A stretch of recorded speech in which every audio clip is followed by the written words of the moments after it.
Rumah orang tua adalah rumah anak, tapi rumah anak bukanlah rumah orang tua. Taunya kalian, kenapa kebanyakan orang tua tidak betah lama-lama tinggal di rumah anaknya?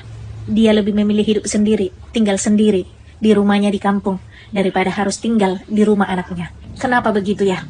Nah, kita kembali ke kalimat awal yang tadi, bahwa rumah orang tua adalah rumah anak, tetapi rumah anak bukanlah rumah orang tua. Begini penjelasan sederhananya, ketika orang tua datang ke rumah anaknya, dia itu hanya seorang tamu di sana, dilayani, dan dia tidak bisa sesuka hatinya mau ngapain di rumah anaknya. Mau makan tinggal makan, mau tidur tinggal tidur, mau minum tinggal minum, mau ngapain nggak bisa. Karena ada menantunya di sana yang harus dia jaga. Jadi ada batasan dan ada rasa sungkan. Ya namanya lah kalau kita merasa terbataskan, otomatis kita tidak nyaman pastinya kan. Ketika disuruh makan, baru makan. Ketika disuruh minum, baru minum. Ketika mau diajak kemana, baru ikut. Ya begitulah kalau orang tua tinggal di rumah anaknya. Tapi berbanding terbalik dengan rumah orang tua. Rumah orang tua itu adalah rumah anaknya. Ketika anaknya datang ke rumah orang tuanya, anaknya ya bebas aja di sana. Mau makan ya makan, mau tidur ya tidur, mau ngapain, sukanya lah di situ. Gak ada batasan, gak ada rasa sungkan, dan gak perlu permisi-permisi. Karena dia menganggap ya ini rumah orang tuaku, aku bisa ngapain aja gitu. Nah, satu lagi nih, misalkan anaknya punya rumah dan harta. Ketika anaknya ini nanti meninggal, orang tuanya tidak punya hak sedikit pun atas harta dan rumah anaknya. Tapi yang berhak itu adalah anak-anaknya dan istrinya.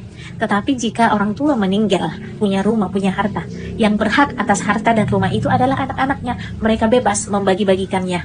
Jadi pelajaran apa yang bisa kita ambil dari penjelasan ini? Pelajaran yang bisa kita petik dari hal ini adalah kita harus benar-benar memahami bahwa ketika kita tua nanti, yang benar-benar bisa kita andalkan bukan anak-anak kita, bukan saudara kita, tetapi diri kita sendiri dan uang kita sendiri. Ketika kita muda, kita bekerja keras untuk anak-anak. Tetapi ketika anak-anak kita sudah menjadi orang tua, mereka bekerja keras bukan untuk kita lagi, tapi untuk anak-anak mereka. Inilah pentingnya buat kita para orang tua nanti. Ketika kita masih muda, kita bekerja keras mengumpulkan kekuatan demi anak-anak kita. Tetapi jangan sampai melupakan diri sendiri. Karena nggak semua orang tua itu bernasib baik. Mereka bisa bersandar dan tinggal di rumah anaknya seperti di rumahnya sendiri. Dan inilah kebenaran pahit yang benar-benar harus kita pahami dan harus kita terima. Membesarkan sebaik-baiknya anak-anak adalah kewajiban kita sebagai orang tua. Tapi bersandar kepada anak-anak di masa tua adalah kesalahan besar.